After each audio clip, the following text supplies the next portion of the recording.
Hello, everyone. How are you doing? I am so happy to be here today in the Climate Social Forum. Thank you, Dominico and the team, for inviting us, the Global Youth Coalition. Let me introduce myself. I am Agustine Ocana from Ecuador, and I am the founder chairperson of the Global Youth Coalition. And today we are going to talk about youth, the innovation, and the role that we have in this triple crisis that we are living these days, and how we can advocate, take action, bold action, and keep going, keep pushing without losing hope of what we are doing. I'm gonna share my screen. So as I mentioned, we are the Global Youth Coalition. We can do it together, or there's not future for us. We need to unite. That's something that we all understand. So as the Global Youth Coalition, we proposed a program a year and a half ago, and this is the Global Youth Coalition, the Global Youth Climate Training. This program initially was 13 weeks course, and we developed it together with the Oxford Net Zero, a research group from the University of Oxford, the Smith School of Enterprise and Environment, and it's one way, an example that I am bringing today as Global Youth Coalition of innovation. Even though that there's multiple programs, courses here these days, 2 years ago when we began, there were not that many, and something important is that we launch our program in 5 languages simultaneously. This means with live interpretation, and this is thanks to our collaborators and partners, equi-interpreters. So the idea is that we want to disseminate the knowledge that we acquire at spaces like COP27, COP28, but we also understand how to create a meaningful engagement at these spaces. What has to do with innovation. Even though that, as I said, there are some programs out there, we were innovating at this point with inclusivity by adding more languages than just English, because not everyone is able or privileged enough to understand or learn the language.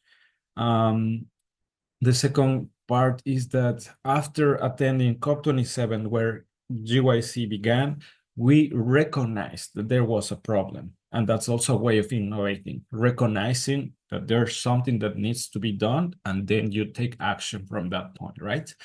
And we understood that even though that the youth has now spaces in such platforms like the UNCCC, there's a lot of misunderstandings of what is happening in these spaces, what's happening in the venue, what we can do, what we should do, what we must be doing as observers, as party stakeholders, and even as negotiators, as party members.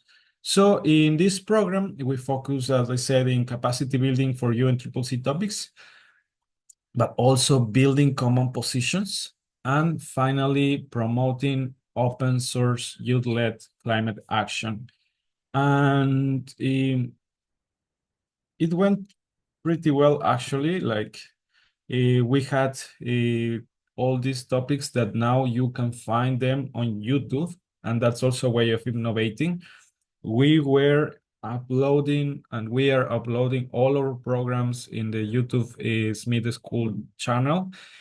And here you can check different speakers, and they come from different regions, 13% from South America and North America, Oceania, Africa, Asia, Europe.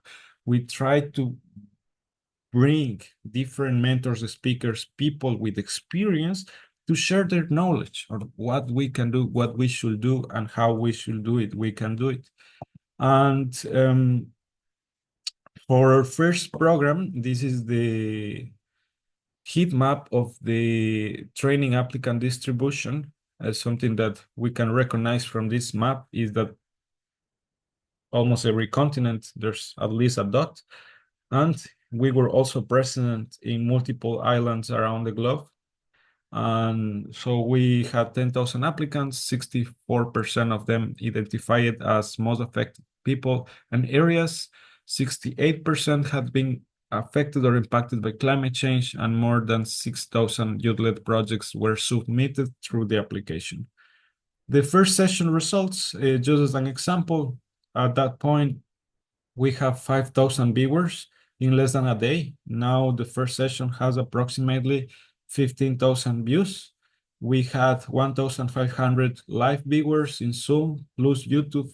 And well, the channel of the Smith School got a lot of subscriptions that day, and it was a success. And something here that I would like to mention is, for example, here we can say, see Awa Niyai.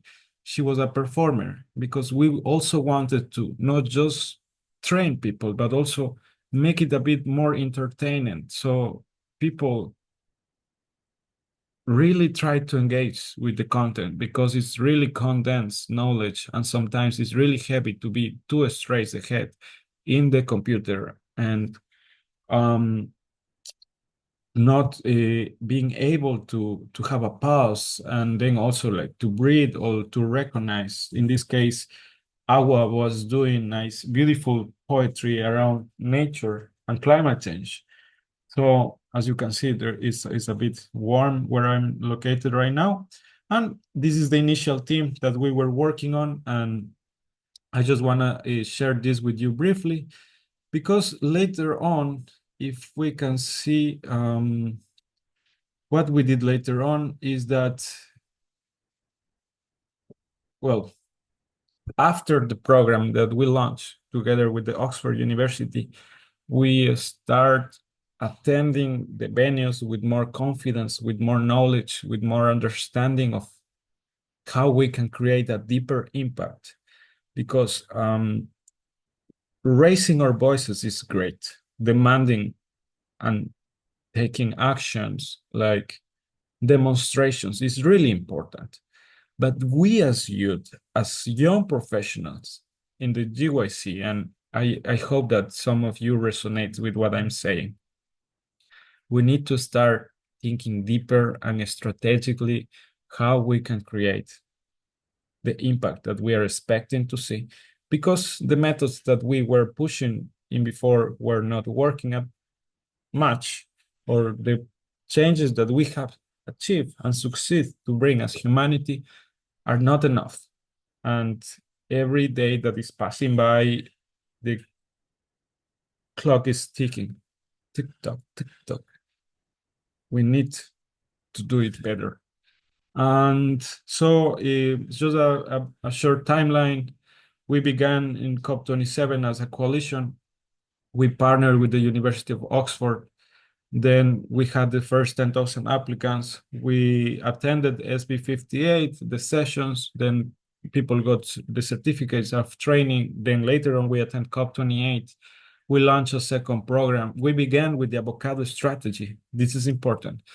Checking the timeline. Just after the training, then we attended COP28, where we start talking about the avocado plan, and we were having multilaterals in COP28. So if you recognize the difference between what we were doing in COP27 and what we're doing in COP28, you already realize that the fact of educating ourselves is bringing innovation through capacity building. That's the indirect impact that the capacity building creates. Sometimes we want to make bold change instantaneously, but because we are youth, we want things to happen like in TikTok, like in Instagram, just upload it and keep going and keep going. There's always should be something, but we need to recognize that there's a process that we should all dive like a surfing when you're taking the wave, like if you don't do the process with the wave, you just fall down the board, the surfboard. So then we even presented a climate book. We began another program that is called Reforesting for Peace. And the timeline keeps going until the moment that we reach COP29, that I'm going to explain afterwards. So as you can see, timelines are not from point A to point B, there's a process that we need to recognize and understand and visualize how to exploit the process. And we as youth, we have this,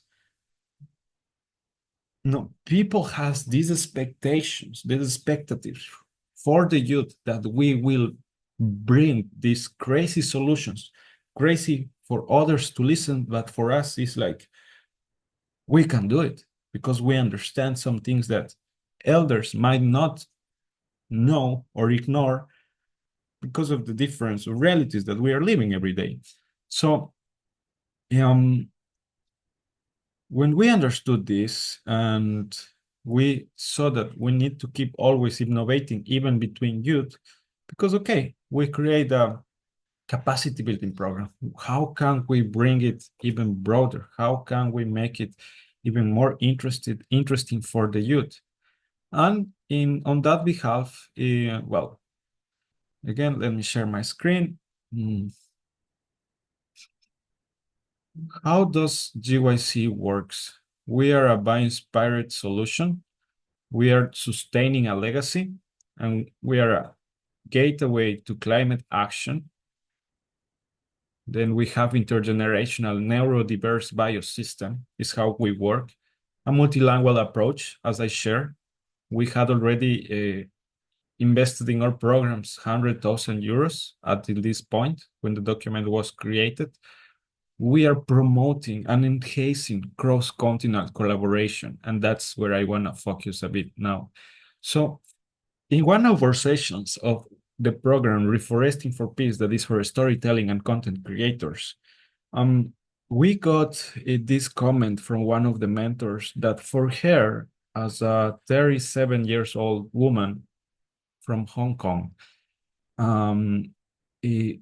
award winning, I think she was nominated for the Emmys, if I'm correct.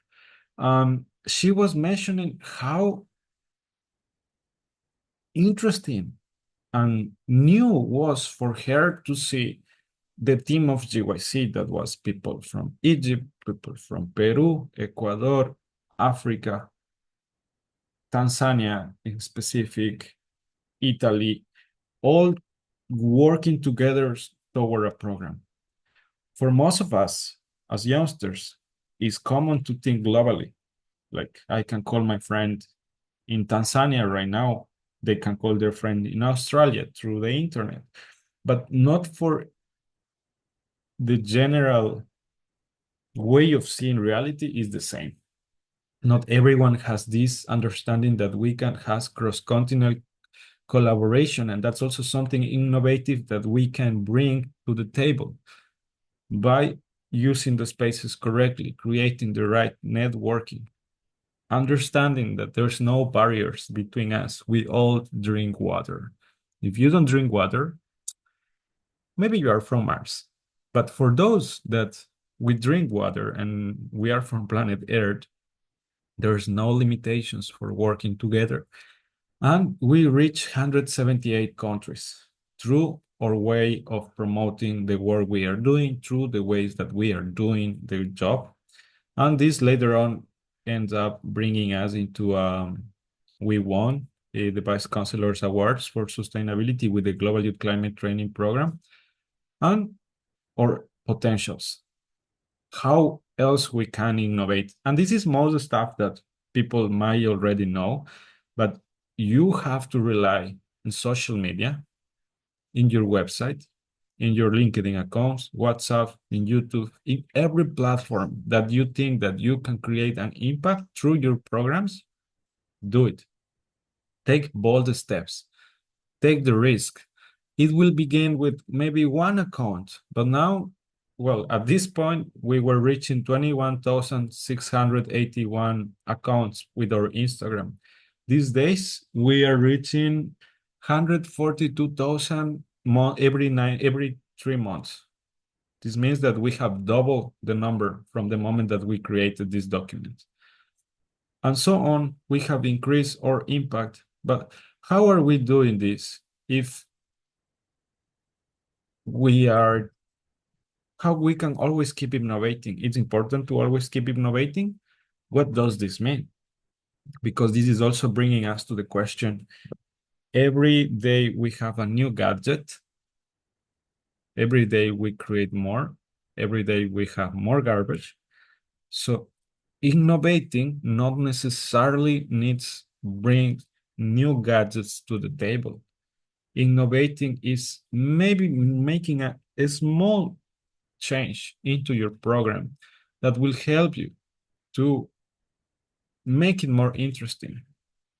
Not for everyone, but for a small or big group of people. You don't know, but you have to try.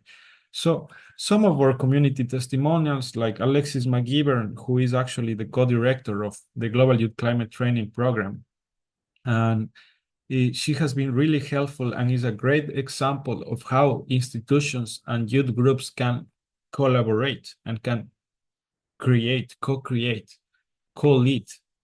Because something that we always want to be, we want to be the person. We want to be the creator. We want to be the guy, the girl, the woman, the character. Innovating also means these days that maybe we don't need to be that person. Maybe we can be part of a group of people that is doing this, but not seeking personal recognition, but collective missions and collective goals. And so the Global Youth Coalition was born under the sun of COP27 to create a way for those inside and outside, and this is important for I'm about to show you, and outside that space to work collaboratively with the planet. Remember, every action, no matter how small, contributes to the grand tapestry of global change. We must believe in the power of intergenerational collaboration. We must believe in the power of intergenerational collaboration. We are one planetary community, and the work of GYC and the people that have believed in its science, its conception, are a testament to that unity. If not us, then who is going to do it? It's our turn together to make history. We can do it together. And for making this, how to connect people from the outside in these such spaces that is always so hard to access. How can we do it? We need to rely in the tools that we have. And again, repeating my words from some minutes ago, innovating not necessarily means that you need to create something and bring a new gadget to the table. Innovating also means using the tools that others have created, maybe for a certain purpose, but you recognize the potential and you use these for a second purpose that might not be thinking from the very beginning. So now I'm going to show you what we did and actually how I caught the attention of our dear friend Domenico, who again I want to thank for inviting us today. I also wait here.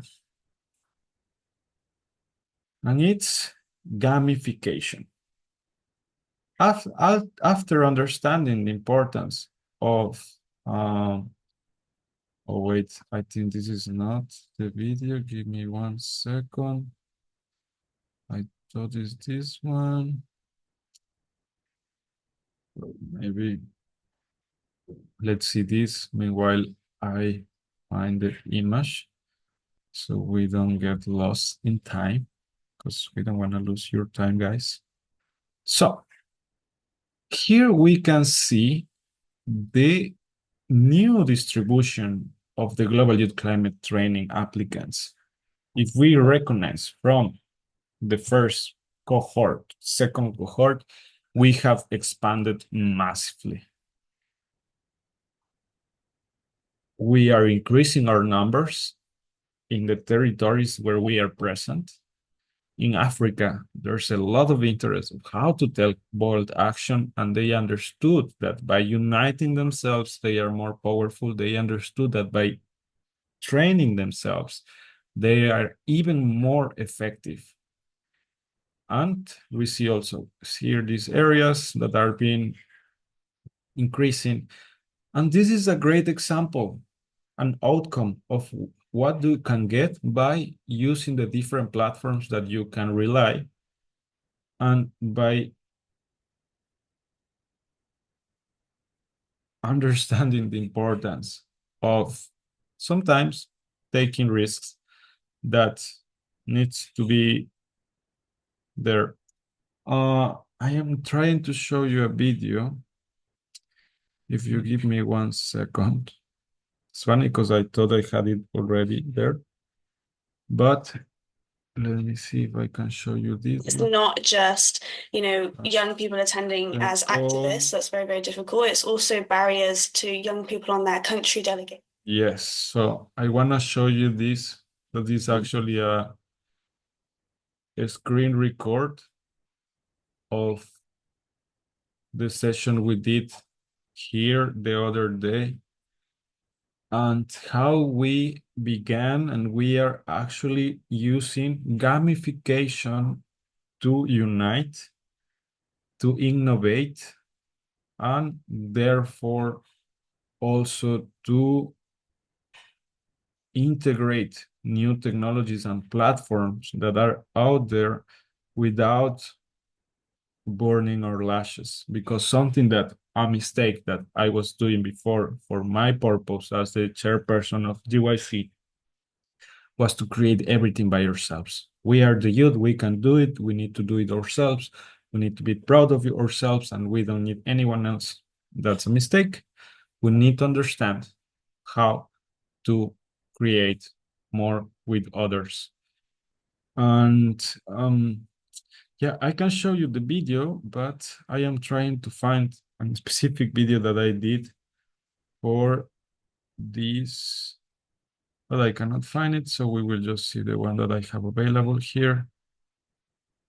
And is this video here. So what are we looking at right now? We are looking at one of the last session, actually, of the Global Youth Climate Training, the second chapter.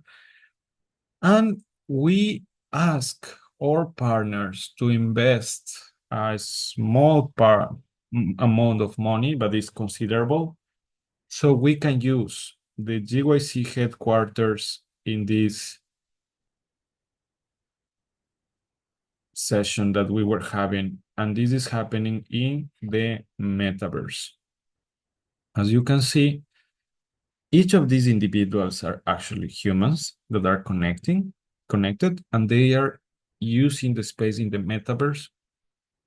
So we created this space where we host a session for the 285 students that were accepted to the program from the 10,000, and they had the chance to go into a COP-alike space and explore and feel, at least virtually, a small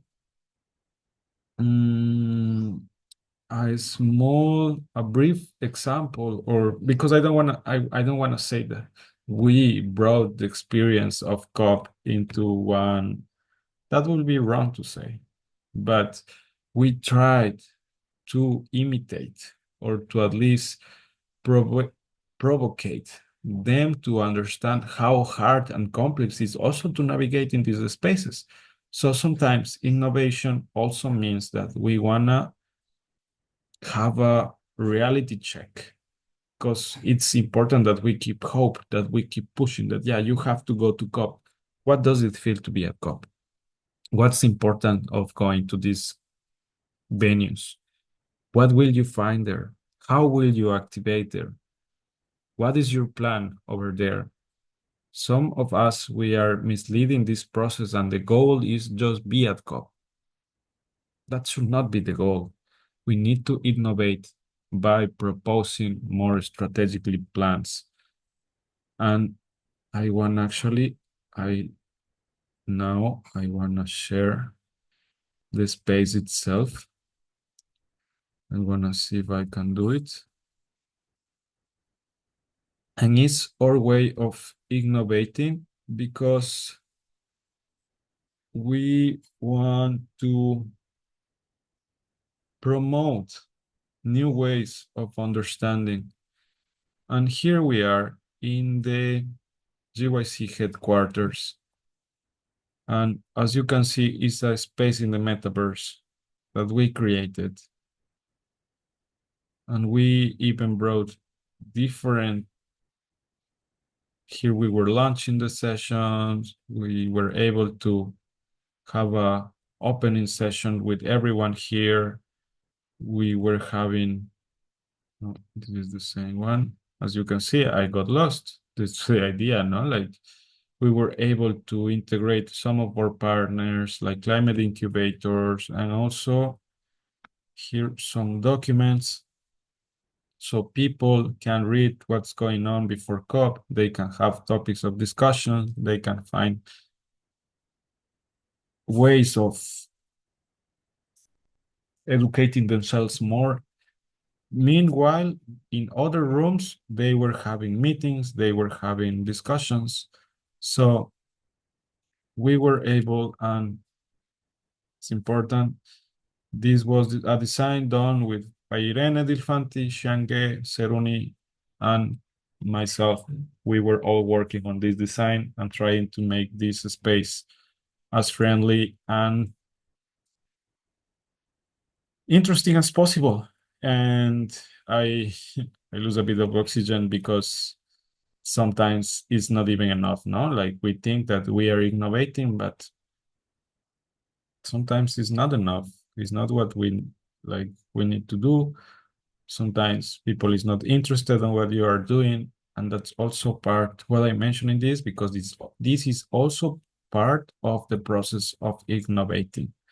Not all the time you will create or you will propose something that is useful and it's recognized by the planet, but this should not stop you. This should be a way of resilience. That's another point in innovation. Resilience. You learn by integrating new things. You learn by trying new things. You learn by taking bold action. If not, you're just repeating the cycle that we have already gone through, and believe me, that's not what we need right now on the planet. So, and then this is the way that we are creating our capacity building program, the way that we are innovating the capacity building program. So we learn. First, we understood we need to learn, then we learn, then we innovate our learning process. And then what? What's happening there? Why are we learning so much? And for that, I am bringing you the last thing that I want to show you today, and is the avocado plan that now is called the avocado framework. Is actually what we did at COP29 this year. And the avocado framework or the avocado plan is focused or based in 3 points. As I said, we want to focus as a coalition after learning, after understanding, after innovating, that we want to focus on operativity of the loss and damage fund, nature-based solutions aligned with the UNEA Resolution 5.5, and clean and just energy transition. These 3 topics, we believe as a coalition, are key for succeeding on the problems and the different injustices that the world is living right now and is going to get worse in the future if we don't take bold action with a strategy and a proper process of thinking.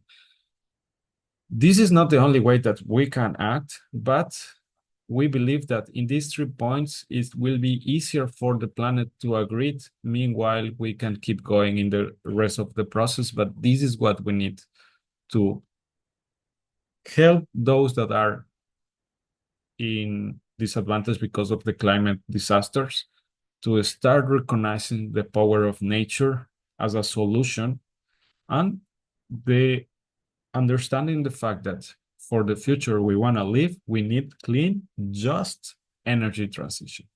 So this is our seed, and then the root is essential for survival.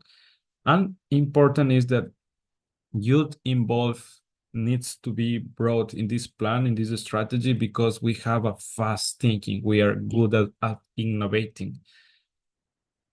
This comes from the fact that we are in this enjoying all these gadgets and these technologies that our elders brought into this era. Then we want to grow, but we want to understand that resources is equal powerful agents of change, and we want to create a ripple effect on this behalf, bringing balance. Because as you know, the avocado, if you don't have balance when you are growing any plant, you will just lose it. So we need to balance between local and global efforts, and we want to focus on the NDCs. We have till February of this year to advocate within the countries to make them take and integrate the NDCs as ambitious as possible, understanding the power of mitigation and adaptation, and water.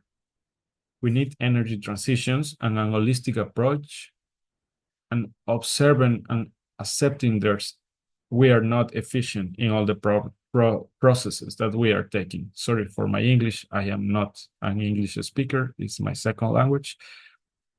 And finally, harvest. As every fruit, as everything in life, it takes time and long-term investment, perseverance, commitment for an outcome to come. If you want to see something that happens like this, that's not innovation. That's desperation. And sometimes because we want to fix a problem like this, we create an even bigger one. So we need to start thinking strategically. We need to start proposing bold actions with different perspectives, understanding each of the stakeholders, understanding that we are here for something greater. And if you reach and you are watching this session, you are in the right path, because you are uniting between the people in Climate Social Forum and beyond to bring bold actions and solutions and innovations, policy strategies, and ways to propose and ways to demand by taking and leading the example that we need to see in the planet. So this is what I want to show you today: capacity building, innovative capacity building through gamification, and finally applying the knowledge in this policy strategy that we brought to COP29, starting at COP28, then COP29, and hopefully avocado framework will become a reality in the future, a starting point COP30. It depends on all of us. If you want to know more, first, if you want to make any question, don't hesitate to send me an email to takeaction@theglobalyouth.co. Make your questions. If you are interested on learning more about the Global Youth Coalition, you can also visit our website, theglobalyouth.co. And I'm really happy and glad again. And thank you so much, Domenico, and all the team for inviting me to this impressive session. Unfortunately, due to other circumstances that I need to attend, I cannot remain in the call, but I will be happy to reply to all your inquiries by email. Have a nice day, night, afternoon, wherever you are connected in the planet, and keep taking action. And don't forget to drink water. And the most important thing is that we are one planet. And that, my friend, it's a fact. Ciao.